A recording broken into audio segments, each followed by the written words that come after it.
Broadcasting from Hollywood, California, it's Grant's Rants, Hollywood Talk. Icon Britney Spears drops a new album and we can't get enough. Fool Nene Leakes thinks it's funny to owe back taxes to the IRS. Rihanna and Drake share a questionable tattoo, and someone dared Mary J Blidge to record a song promoting The View. That and more with Janady right now. Let the ranting begin. We're back ranting, and today I have a great guest co-host, DJ, host, producer, and comedian. DJ Janady's here. What's up? Anyone that has listened to AfterBuzz, anyone knows Jesse, so it's time to have him on the show and to rant about a bunch of topics, and I'm very excited for the show. So welcome to the panel. I'm very excited. Thank you for having me, Grant, because I feel like we're always like running past each other at AfterBuzz, and I'm always like, I mean, he loves Housewives so much, I feel like we're connected brothers in a way. I feel like there's so much to say that we haven't said. And so you're obsessed with Britney Spears. Yes. And we have the time has come. Yes. And happy birthday. Thank you for doing the show on your birthday. Oh, thank you for having me. This is a first for the show. So I appreciate it. Let's talk. You're lucky. I was it. almost going to come with mimosas. But I was running late, and I was like, Grant seems like the type of person who's like, he's not on time. I'm never on time. I was almost going to text you and be like, once I found out it was your birthday, I was like, okay, no, like, we'll do it when he wants to do it. But I was almost going to be like, hey, can you wait a minute? Like, no, because like, I'm like in a place where I'm like, I'm not a birthday person at all. So it was good because it made me get out the house. Because like last night, everyone was like, oh, let's go out and do something. But it's like one of those things, like if there isn't a definite plan, I'm kind of like, I'm just gonna order Chinese food and watch The Get Down. Oh yeah, so. I don't blame you for that sense. In that sense, because sometimes nothing happens, or it's just a lousy night. And then it's like people are complaining about money being spent. It's like I don't have enough money to support people on my birthday. Right. I've done that in the past too, just to have a good time. You know? Yeah. Well, let's talk about Britney. Perhaps an early birthday gift for you. Yes. I know you're a huge fan, so am I. I was just saying that I've spent most of the week defending her. A lot of people have a lot to say in a very short time about her. Quick to judge her, and very quick to continue the mindset that she is not stable and controlled and off the wagon. And like, yes, was she controlled? Yes, like 8 years ago. She's come a long way. Anyone that's listened to any interview knows that there's someone behind the big hair, behind the extensions now, which I'm very excited about. I listened to almost everything. I watched almost every video I could find of her, like, showing up at places, and just because I'm really observing. And I am the biggest Britney defender, Britney army to the very end. Like, breatheheavy.com. Yes. So I'll always defend her. You're not going to hear anything negative against her on this podcast at all. I'm the same way, because honestly, I have defended Britney Spears. I went to college because of Britney Spears, and people always think that's so crazy. Because like, I'm a very honest Britney fan. I can own up Britney does not have the greatest voice of all. I can own up Britney lip syncs. Like, anyone coming at her for that, it's like, she's on stage knowing that you know this. Exactly. She's not Britney Spears because of these things. She's Britney Spears because she's fucking Britney Spears. But my thing is this. I've spent my whole life defending Britney Spears, but I went to college because of her. Because her and Larry Rudolph, to me, are the greatest marketing team ever. Here's a girl who, at the time, came out when Jessica Simpson came out, Christina Aguilera, and out of all of them, her voice was the most mediocre. Why did she do more business? Why was she more successful than those other women? Because she's fucking relatable. There's something about Britney, there's something about her personality. If you watch her career, the way they marketed her, it was very simple. You grew with her with every album. Whereas Christina, she starts out with this cute little like, when a girl wants, and then all of a sudden it's like, ripping her clothes off. Yeah. Jessica Simpson, it's like, okay, you're a church girl, but then you're sleeping with this guy, but then you guys aren't married, and then it's like, right. We grew with Britney. Britney was safe. When you sing, Britney made you feel like I could be that. And so she still has that. Even now when we watch her in her struggle. Or her Instagram be cracking me up because she's the most bipolar. It's like, hi, I'm fierce, Britney, bitch. And then she's posting like 1920s quotes in front of like a thimble. Like, what the fuck are you on? Corn and fields. And then her kids surfing.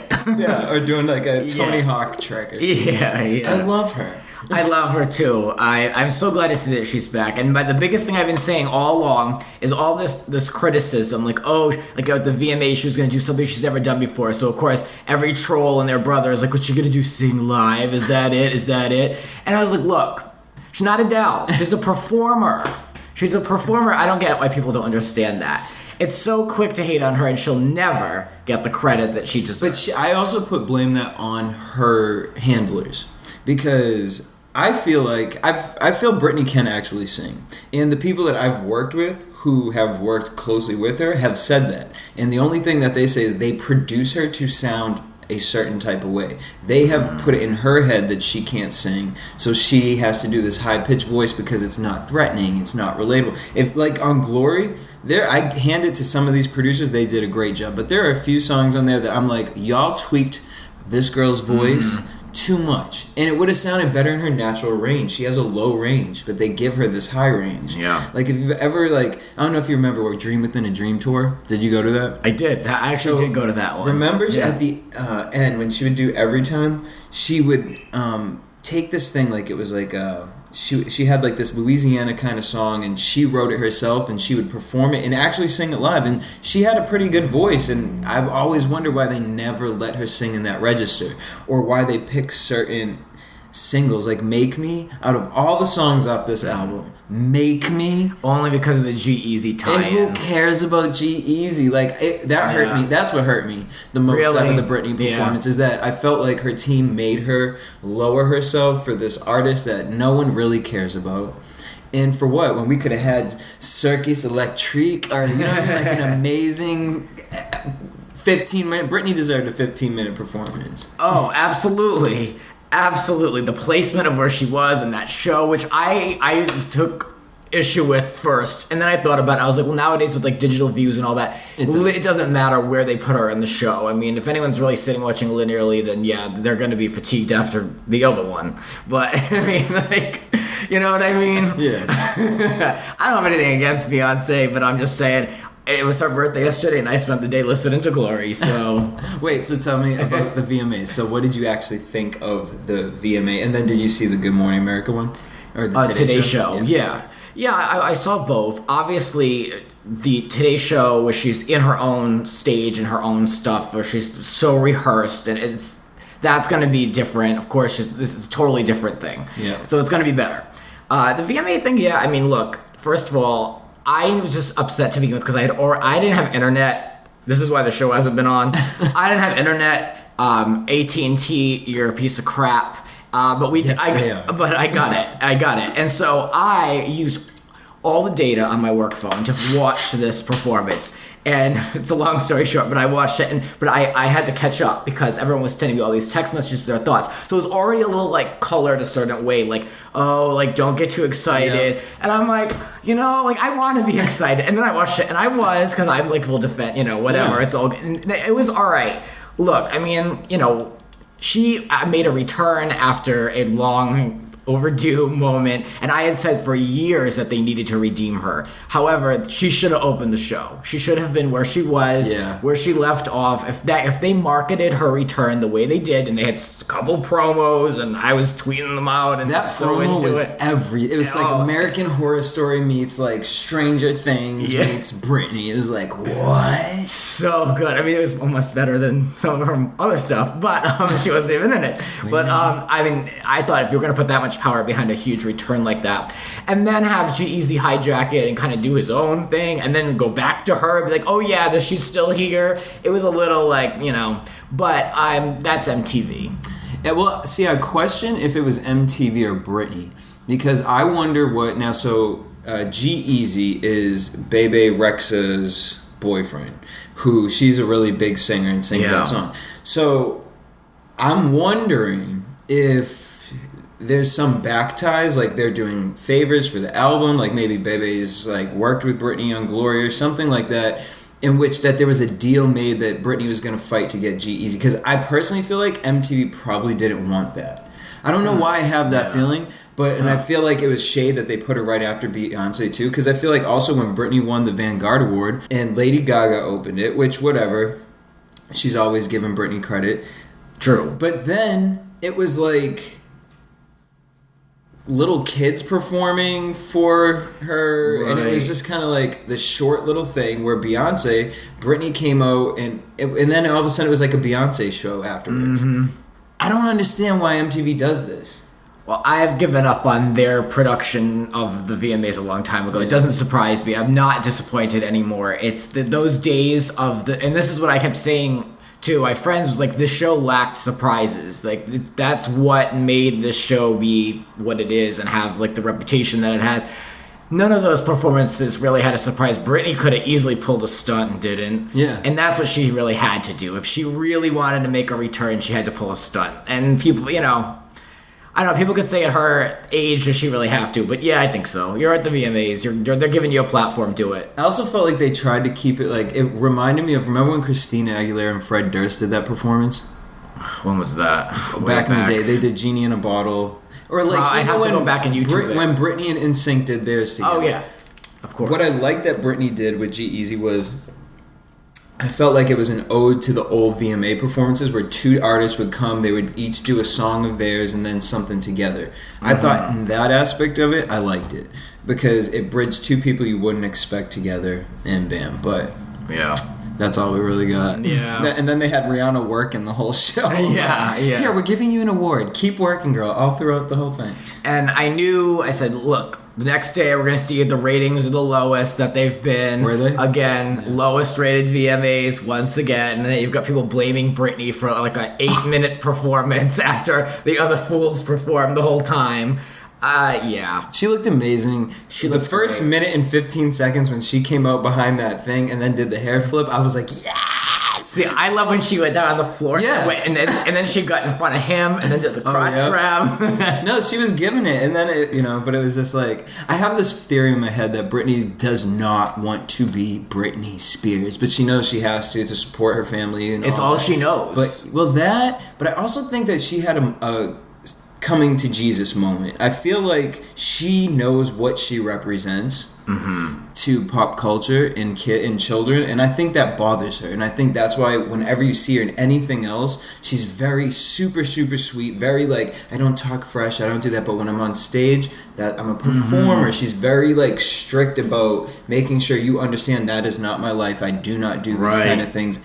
I don't know, and that there's something beautiful about that. Like, she's just this average girl who's just been like taken over and taken advantage of. Oh yeah, well that's why I always defend her. That girl was abused, she was stolen from, she was used by everyone and their brother, and no one was brought down in the press like she was. Nope. And the press still uses her, and that's why I thought Circus was such a great album, because if you really understand who she is and like what the Britney Spears phenom is, like that album explains. It really gives like a whole tone to her life. And I thought just the way they did it with the tour, I loved it. I thought it was just, I love her so much. I can't stop talking about it. I know, And right? Glory is all of that in its glory. And I hope she does a world tour for it. But I don't. Yeah, there's a lot of questions about that, but she gives the token Britney. It's like, I don't know, I'm open to anything. Like, you're never going to know with her. But, yeah, I encourage you all to check out the album. It needs the sales, and it's actually really good. I mean, it really is good. What's your favorite song? I like Do You Want to Come Over, but I like Liar more than most. Really? Yeah, I really like that one, because it's kind of a little old school to me. Okay. Yeah.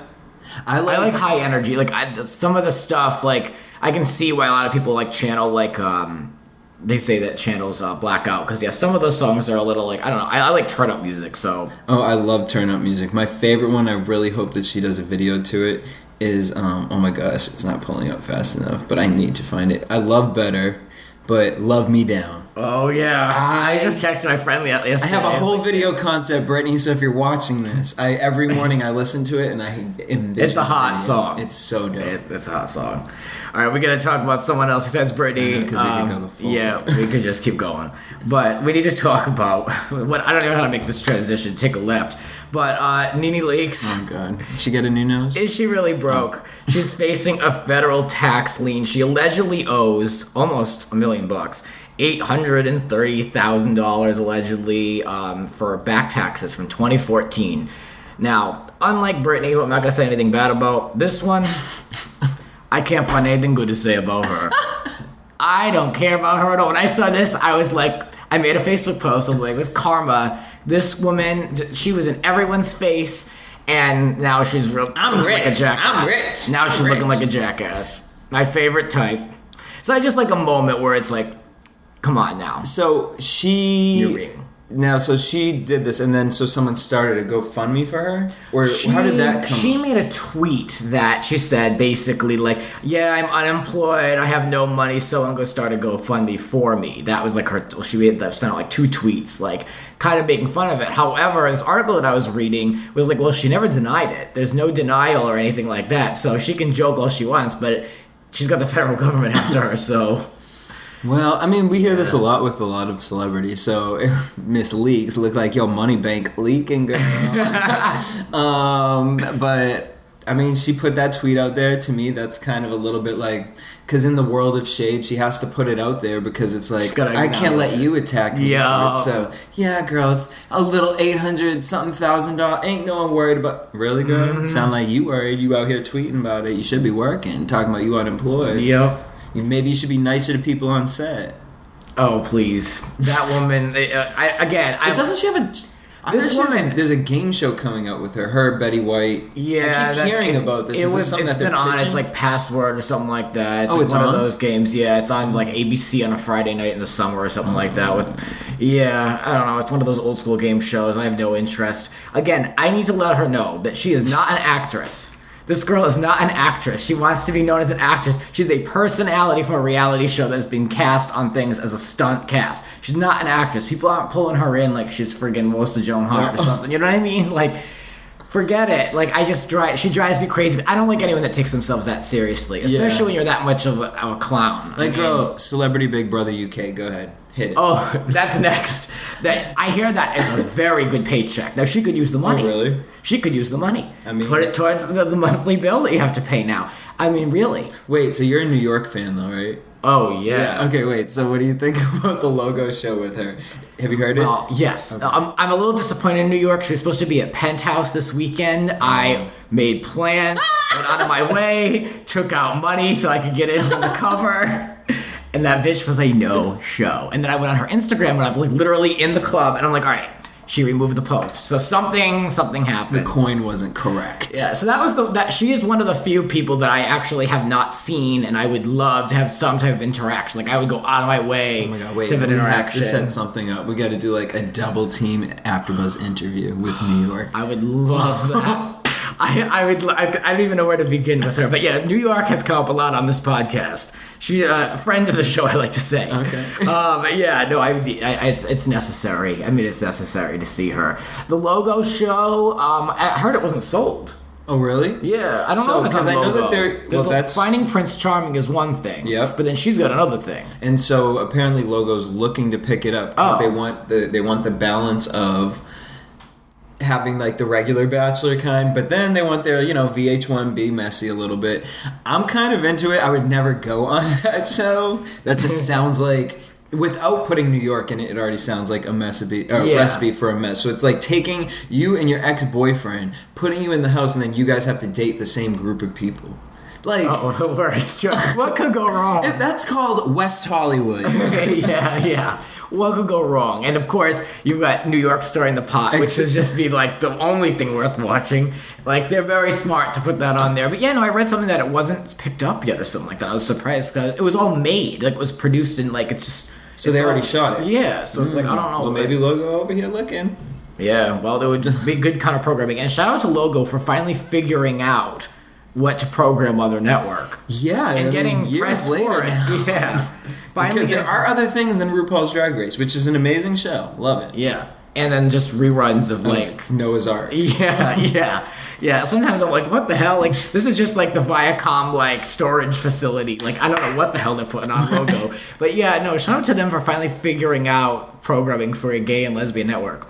Anyway, let's talk about another couple, Rihanna and Drake. Again, I don't want to talk about the VMAs that much. We've done enough of that. But this is something that's been everywhere, and I want to know what you think.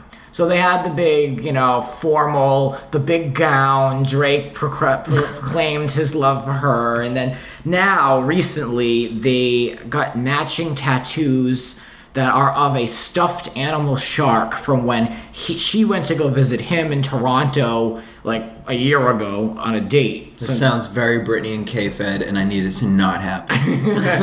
Except in this situation, Drake is Britney and Rihanna is K-Fed. I am for no tattoos, especially matching tattoos. Come on. Yeah. It's just a recipe for disaster. And you're going to get a tattoo of a stuffed animal. So it's not even going to look true to form. You're literally going to get a stuffed animal on your body. Okay. All right. That's cute, Riri. Yeah. But the thing is, like, I love Rihanna. Like, personally, I love Rihanna. She's a sweet girl. You know, I think, her mother is very sweet and raised her very well. So it amazes me, you know, but I do too, and I'm attracted to the bad guys too. But here's my problem with Drake. Everyone keeps saying to me, like, Drake's such a good guy. He's so nice. Like, he loves girls. He treats them good. I'm like, we've never seen Drake in a long relationship. That's worked. Yeah. Like, he sings about stuff that he wants, but then he dates like strippers and like not, you know what I mean? Like, you can find a nice stripper, but I mean, like, well, I guess in comparison to like Chris Brown, people are like, he looks great, right? So like, but this is our standards that we're setting us up for. Like, exactly. You know, Chris Brown, yeah. You know, it's like at this point in your life, I feel like pull an Eve. Stop searching through the same dumpster of men and go find you someone else. Like, I totally see Rihanna like an Eve with like a guy from Europe who's got coin. He just jet setting everywhere, having her just looking real cute, dressed up everywhere. It's true. Like, Drake is not. It's true. The same dumpster, though. It's true. It's the same recycle of people. And it's like, honestly, I'm so sick of these celebrities using TMZ as a fucking reality TV production company. Like, stop it. I don't want to read about you anymore. Like, you don't need a reality show because your reality is on The Shade Room or TMZ. And it's like, yeah. You out here searching for TMZ to record you, like, that's crazy. You're getting stuffed animal sharks on you so that people are talking about it. Like, really? Yeah. We've hit a new all-time low. Yeah. I don't have any tattoos, and I don't have anything against people with tattoos, but, like, if you're gonna get a tattoo, make it mean something to you for real. Yeah. Not because it's Tuesday and you felt like feeling needles on your skin and you think someone's going to pick it up for a tagline. Like, I can't. I wouldn't know. It's not happening. I can't think of anything that I would want forever. And I'm definitely not got anything that is of a stuffed animal. Well, I always had the same idea in my head. I was like, the only tattoo I would get is like Eminem has this one and it's writing and it's right down the middle of his forearm. And so I would always think, I'm like, if I was to get one, I would get... My name in Greek means gift from God, and so I was going to get it in letters in Greek down there. But then I'm like why do I need that? Like, I know my name.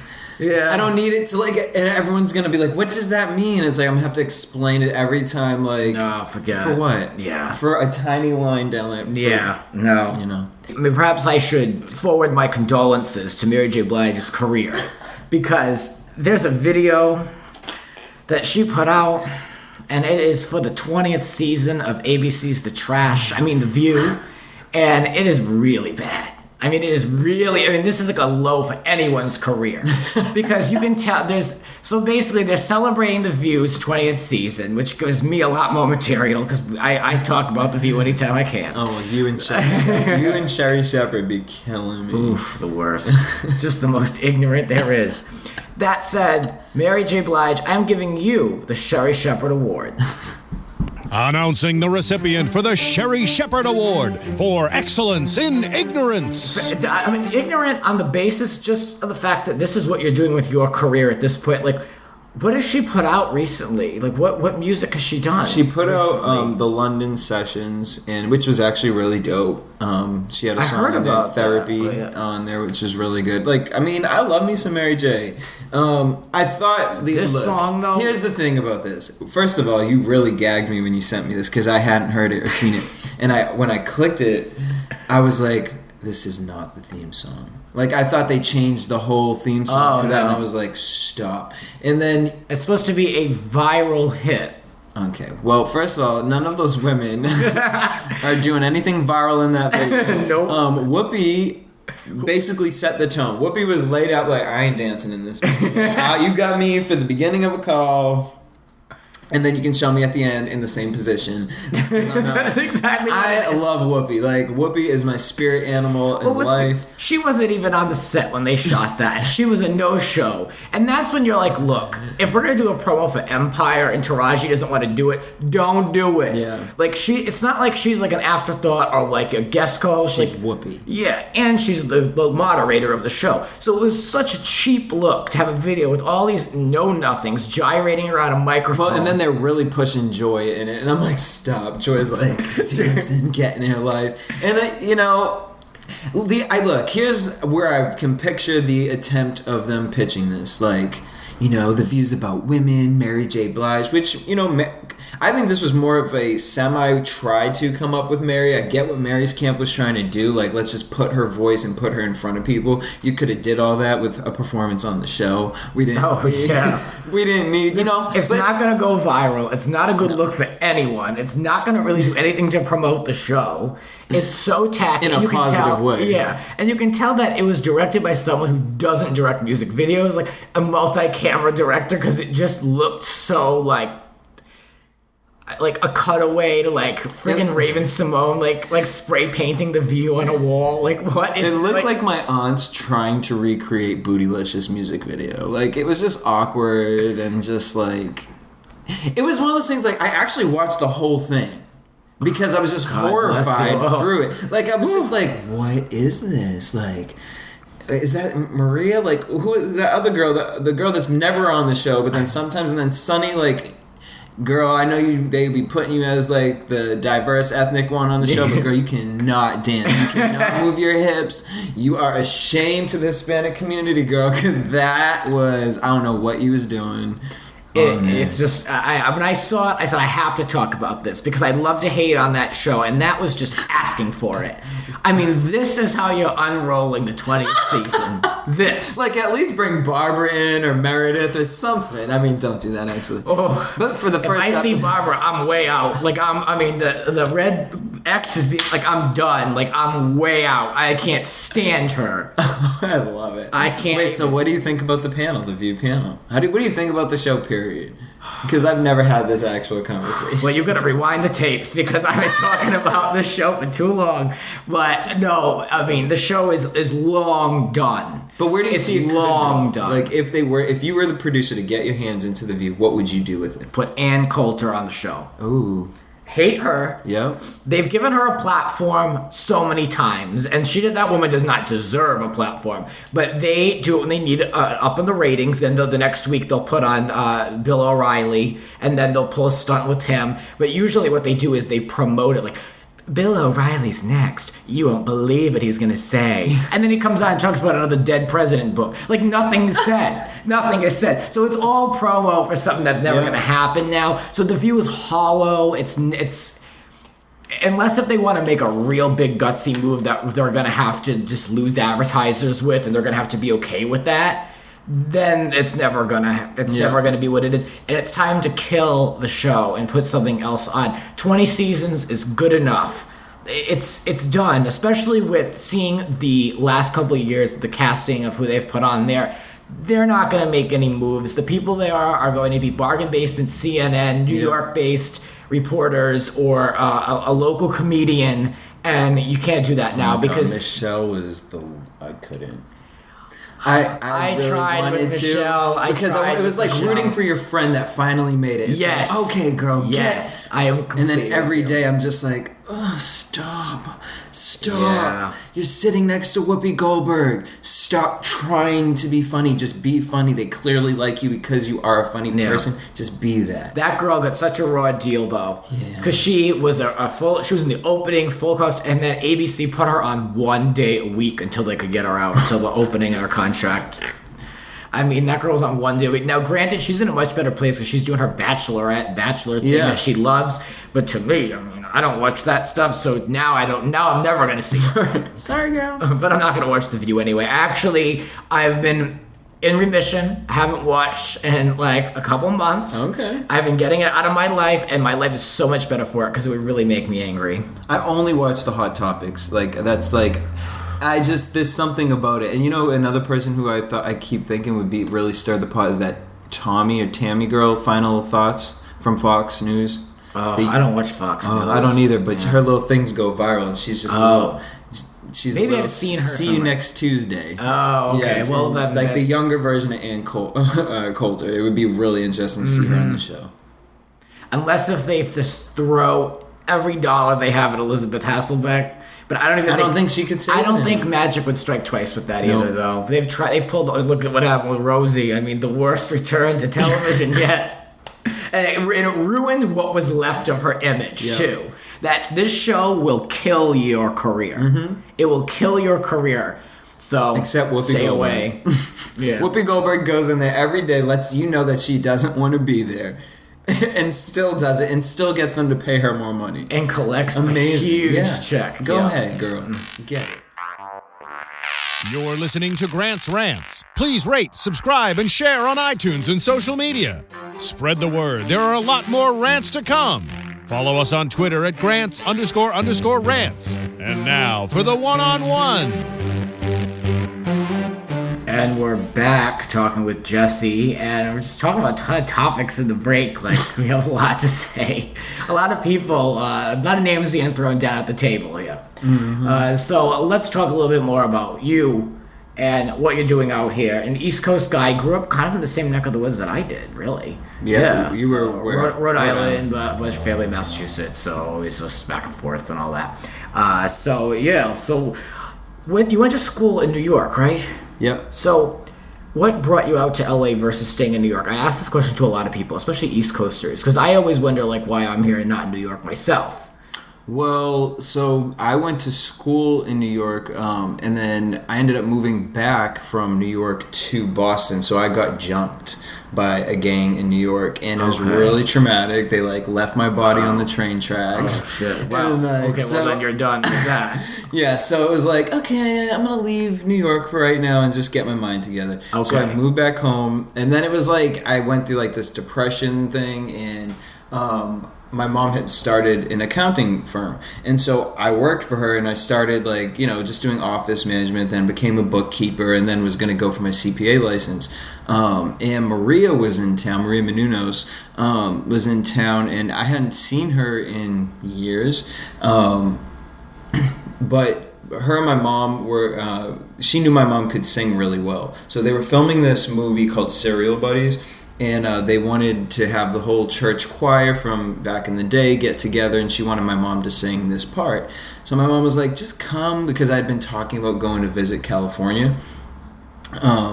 And so she was like, just come and, just ask Maria, hey, can we grab lunch or something? Mm-hmm. I was like, okay.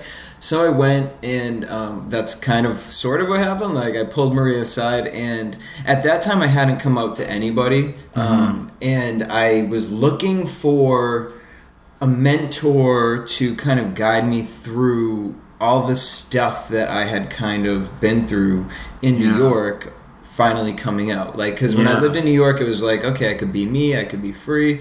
And so Maria, I felt like my mom would always be like, don't tell anyone in the family, because Greeks are weird about that. So with Maria, I was like, you know what, she's in entertainment. I feel like if I just say this to her, she'll get me. She won't go telling people.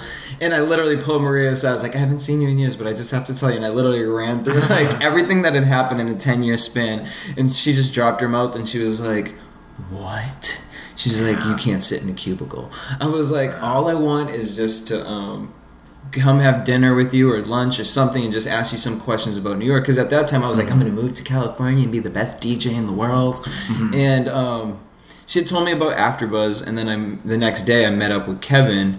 And Maria didn't know that he was going to do this, but he was like, you're moving out there. He was like, pack up your car, move out here, and we're going to put you up in a house, even if you have to sleep in the garage. We're going to find a place for you to live, and we're going to feed you, and you know what? You're just going to help build this company. And so I ended up driving out there a couple weeks later with $300 and all right, well, here I go. And some birthday Visa cards that I had had. Yeah. I have and, and so, I drove out here and moved into the house, and we started AfterBuzz. That's it. So you were at the original house? Yes. Wow. So definitely from the beginning. What was the stage of AfterBuzz at that point? At that point, it was just a a room. Like they had just built this engineer booth that they were playing with, and it was like on Blog Talk Radio. We were each like there were only like the 3 shows. I think it was Gossip Girl, Jersey Shore, and Breaking Bad, and they were just Blog Talk radios. You literally would just walk in the room. It looked like a it was horrid. It was really? Like this black painted wall, and so with like these red cushions, and then they had blue ones at one point. Like it was just disgusting. Was it just audio back then? Yeah, it was just audio, and our shows were 2.5 hours long. Oh, like wow. and we did the game from BET's The Game, or at that time, what was it, UPN? And so wow, all those shows are gone now. Yeah, that's so weird. We did that, and it would be like 2.5 hours, and it was like I was an engineer at first, and how I became a host was I would start you sitting in an engineer booth listening to these people talk about shows you've never heard before. It's like, okay, so I would start creating segments for them. Like, okay, the guys versus the girls. And then it would be like I would start jumping in and hosting. I would be like kind of like the overall voice through all the shows. Yeah. And then we were like, let's get it on video. So then we added video to it, and we figured out how to do video. I would host from the booth, and it was just a very great learning experience. Yeah, you've seen a lot of changes. I thought I had, but not like that. I was like, to see it go from a bedroom to what it is now is just crazy. Like from especially just Blog Talk Radio. Yeah. And it's always like that quality. It's like, what is this? Like, wait, is this like from the 30s? Like, what's coming on? Yeah, I know. Are they trying to be worldly with this voice? Right? Yeah. Trying to appeal to an international audience on like Jersey Shore. Yeah, I know exactly what you mean. So you do a lot of different things, as many people on this show do. But what is your secret to balancing everything? So you stand up, hosting, being at AfterBuzz. I mean, how many days a week are you at AfterBuzz? Almost really like 5 at least now. Yeah. I'm attempting to cut back. It's hard because it's like, as I'm growing, like I never looked at it like I'm not out here trying to be something. That's the thing, is like all these things I just do because it's like that's how I feel. I just love doing them. Like I love DJing. You know what I mean? For me though, where I came out here and thought I was gonna be DJing, I've been doing this for years, and it's like New York. Imagine taking your turntables and speakers and carrying them through subways. Like, I always say, like, it's God, like, that I was never jumped for that. Like, I'm like, all the time, all these guys got, when I did get mugged, was a bag of weed that I had in my pocket. Like, all these times I had thousands of dollars of equipment, no one ever people helped me, things like that.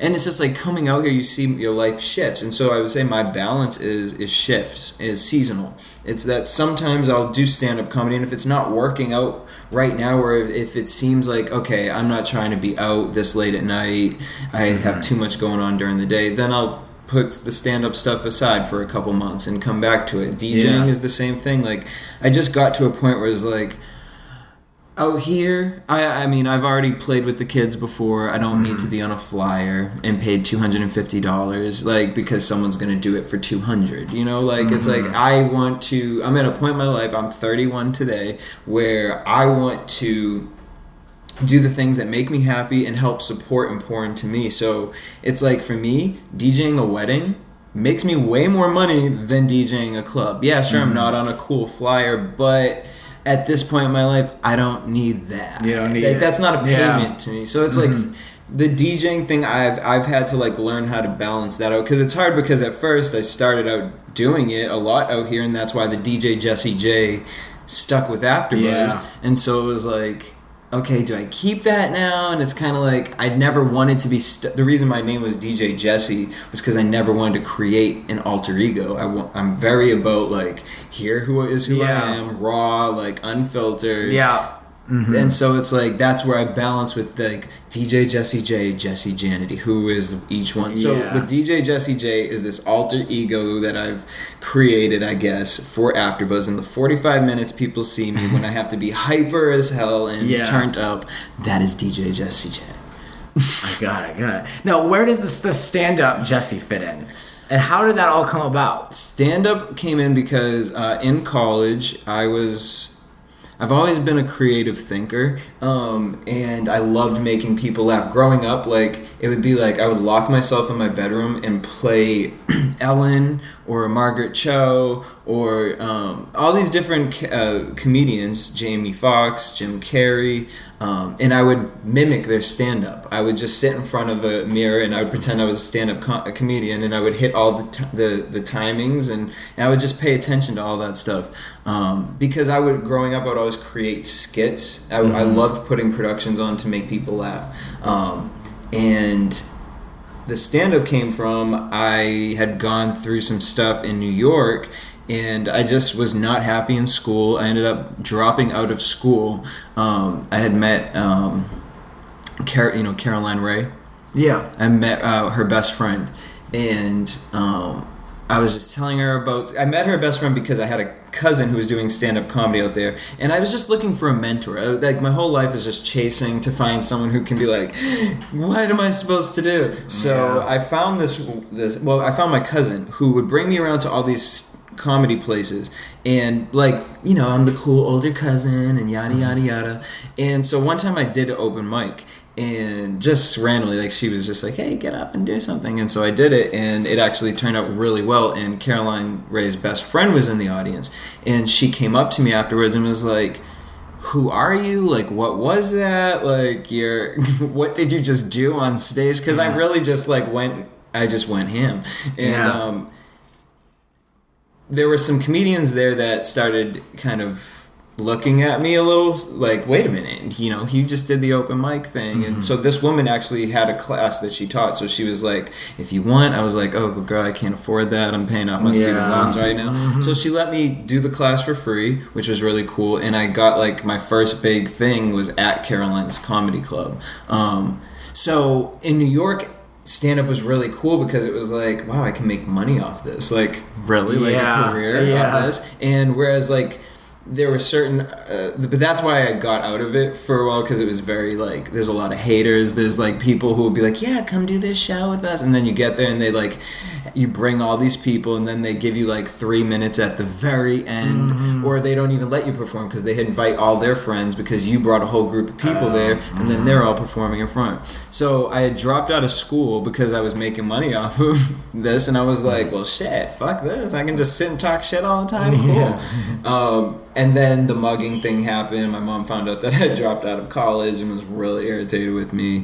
And so I moved back home and had to get my life together and reset myself. And so that's where AfterBuzz, I'd stopped because I had been in that depression, and I couldn't find the funny in things anymore. It was like, like, nothing made me laugh. And then AfterBuzz, I definitely would give this the credit, is what gave me that spirit back, because it's like for 45 minutes you have to entertain people. Yep. And I cannot, like, the shows that I do are all trash reality shows, so it's like the things that come to my mind are jokes, because it's like, this can't be real. Yeah, I credit AfterBuzz the same thing, because I walk in there sometimes and I had some horrible jobs. And, like, I have always felt bad for my co-hosts because I would dump on them, like, all this, like, I don't even know. I was like, I literally, like, I remember, like, sitting, you sit down at the table, you get ready to go, and I'm like, I have no idea how I'm going to do this. And then it goes on, and then you completely leave yourself to do it. It just comes natural. And then at the end, you're just elevated, and then you get back in your car, and you're kind of like, oh, wait, what do I have to do now? Yeah, but it really has helped me as well. It's just wading through the bullshit. Yeah, absolutely. Yeah, I can relate to all that. Yeah. So tell me about this new visual podcast that you're putting together. So I've actually been working on a show for about 2.5 years. And because within AfterBuzz, everyone would always be like, Jesse, what are you going to do? I'm like, what do you mean? Like, I have like 4 jobs outside of this. Like, what am I going to do? Like, I don't have time to do anything else but this. Like, AfterBuzz was always fun for me. It was never like, I'm doing AfterBuzz to start a career. Same. I didn't go in there thinking I was going to be on E-News. I have always had jobs in reality TV or doing other things. That was always just for fun. And Friends. Yeah. And it was like this place, like, because it's like a lot of times, like, it's like, oh, Grant, like, let's go hang out. Let's hang out. It's hard to hang out because I'm either broke and can't afford to go hang out, or I'm working. So it's like the only place that I could really meet with people was this designated time, 45 minutes of doing Love and Hip Hop or doing whatever, Real Housewives. And it's like, but those are my girls. These are my friends that I get this 45 minutes Exactly. with. And that's enough for us to like, before and after, have a little kiki, be like, how you been? Catch up on all the bullshit this week. All right, see you next week. And it's like the best relax ever. Like, so my Sunday... People always are like, why do you do this one show on Sunday? Because it is my escape. It is just, I feel good after it. I don't love the topics that we're talking about, but the people and just what it is, like that is just been epic. So within all that, I have all these amazing kids that hit me up and like, y'all be like, they be reading into too much on AfterBuzz. They're like, I could tell you were going through something that day, Jesse. Or they're like searching through Instagram and like telling me how I'm relating to their lives and like how I've helped them and all this stuff. And so like, and that's been the most amazing thing because it's like I've been through so much bullshit and drama and I've had the most malicious people come into my life and do crazy things. You've lived a full life. I have lived a full life. And so when these kids hit me up, my whole thing is everyone's like, well, what do you want to do? What do you want to do? The only thing I really want to do and make sure that happens in life is that kids know whatever information and emotions that I've experienced and that they, out of that, will help them and benefit them. I just want to be that role model and inspiration because if I have some information and I'm looking at bullshit and all that and I can stop that. I used to work for the Boys and Girls Club, so I have this really tender thing in my heart for kids. So this podcast, basically, that I was working on didn't work out because of that exact reason. I had a bunch of friends in my life that were just kind of waiting for something to happen in my life so that something in their life could happen. And it was kind of like, oh, Jesse, you're going to make it. You're going to blow up. You're going to all these things. And it was like, okay, cool. Like, I should be working on a show for myself. Like, here's my idea. And it was just kind of turned into like, okay, life shit happens and you go through certain stuff with certain people and it just wasn't a positive time for it. So within all of that, I had gotten fired from a job. I had like paid off like $1,400 worth of electricity bills because someone didn't pay them, but that's a different story for a different friend. And then, you find out things like, oh, Los Angeles doesn't send out parking tickets if they don't put it on top of your car. So you just kind of have to figure out 4 or 5 years later that you owe them $900 and can't get your California license. So a lot of things had happened, right? Yeah. And I was just like... Never easy out here. Emotions. People don't talk about emotions. I'm out here at all these Hollywood things. Like, I have a hard time connecting with people because I'll sit and just start talking to somebody. Because never in my mind do I think, oh, I'm going to talk to you and you're going to take this information, you're going to do something malicious with it. Right. I love people. I love hearing their story. I love hearing where they come from. I love hearing what's going on in their life. Even if I never talk to you again. If we create this moment and we can better each other in that moment and be open with each other and honest, and I'm not going to sit here and pretend just because you see me on... It amazes me that the fact people see me on a YouTube show and think that I have who I am and all this money. Just because I'm standing next to Jennifer Lopez don't mean I have Jennifer Lopez money. Okay? At all. I pulled up in a brave little toaster-looking car, dusty, at that hotel. Okay? So it's like things like that. It amazes me, and I want kids to know, like, don't look at these people on Instagram and on TV lying to you, like Nene Leakes and things like that. She's out here struggling. She looked that good because guess what? She's befriended 4 gay people and convinced them that if they work and do all this stuff, they're going to get something. And she's in a borrowed dress and a leased BMW, barely making the payments. That's where it is. So the podcast is, it was supposed to come out at the end of this week because for my birthday. That's like my whole thing was like, okay, by my birthday. It was supposed to come out this week, but because of iTunes settings, it's going to come out next week. No, I know how that is. So it's called Mood Swings, and it's all about emotion. It's all about everyday life. It's not celebrity driven. There will be celebrity portions involved in it.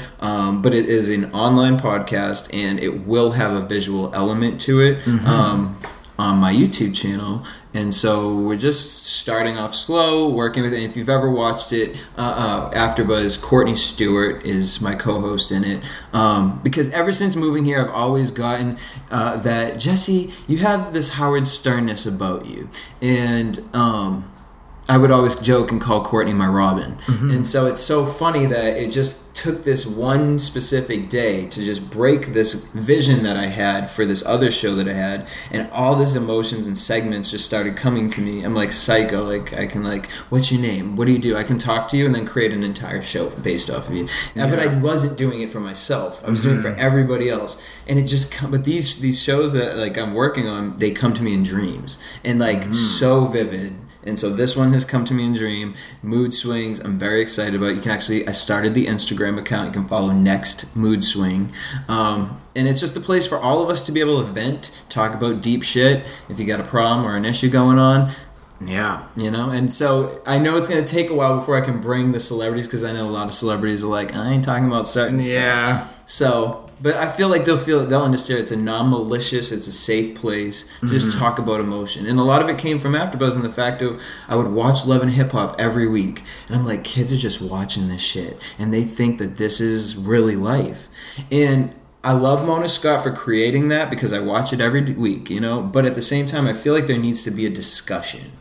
A safe discussion explaining why these things are wrong or why maybe this person did that. You know what I mean? Like, and really putting the context for kids to understand that. And I feel like we've gotten so far away from even caring to do that. It's like, well, fuck it. This will get views. Let's just put that on TV. Right. It's television. It's not the internet. Like, put some responsibility in your work. Yeah. And that's where I'm at right now. And I think it's going to shock a lot of people because I think a lot of people only know me for talking those 45 minutes. Like, yeah, the highlights. But this is you're doing a deep dive. Yeah, it's kind of like, okay, you want to see what Jesse's really about and why I talk the way I talk? Well, here you go. Yeah. I have mood swings.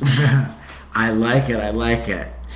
Yeah, what an interesting story. I mean, by no means has anything in your life ever made you feel like you've fallen victim to anything and feel bad for yourself. You've turned everything into the life that you've created for yourself now. That's what this show is about. It's super inspiring for people to listen to. It's like this show is about that hustle that you have to be able to get anything made for yourself. Yep. And you've definitely made your own way. Honey, I'm building. I'm trying. I'm out here with the cement and the sun. Yeah, I hear you. Exactly. Anything else you want to promote?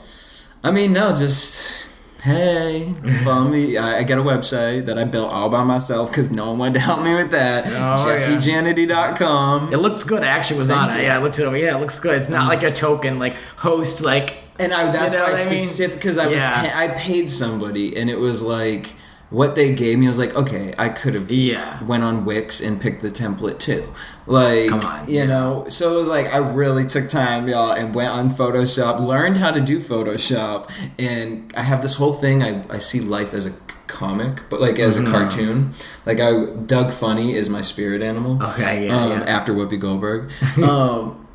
And so I just see life as a cartoon, and like I just take everybody that I meet as a cartoon, their story, their struggle, and I guess that's how I get through life, because it's a cartoon. It's happy all the time, even when we go through the bullshit, you know? So yeah, that's really it. But Mood Swings, it's coming. Stay tuned. Mood Swings, yeah, check it out. It's going to be on iTunes. Yep. And Grant going to be coming on the show too, giving his mood swing. Oh, I'll be doing that. Yeah, I have a lot to say. I'll tell you how I really feel.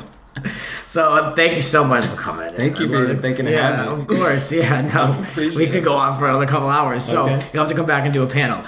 Later this month, Grant's Rants will be premiering as an original program over on BidChat live stream app with a charity aspect to it. So definitely go and download that app. It's out now. They're doing a lot of tests. There's things to see. So definitely check it out. I will be announcing formally when my first air date will be. Right now, we're looking at Tuesdays and Thursdays. And it's going to be the same show with a little different, a couple of things to it. It's a little remixed. And you can also get the show the day after on iTunes. So if you're subscribed to the show, you will continue to hear it. You'll continue to be part of it. And keep an eye open for that on social media. And I'll be shouting it out on the next show. Thanks for coming back and listening to the show after a long break. But we're on now with 2 shows coming up per week. So there's a lot to look forward to with Grant's Rants. Jesse, thanks for coming in. Have a good birthday. Thank you. Thank you. This has been Grant's Rants. Follow us on Twitter at Grants__Rants. Cover art created by Howie Ronay. Voiceover by Sir Richard Wentworth. Original theme music composed by Alexander Arnson.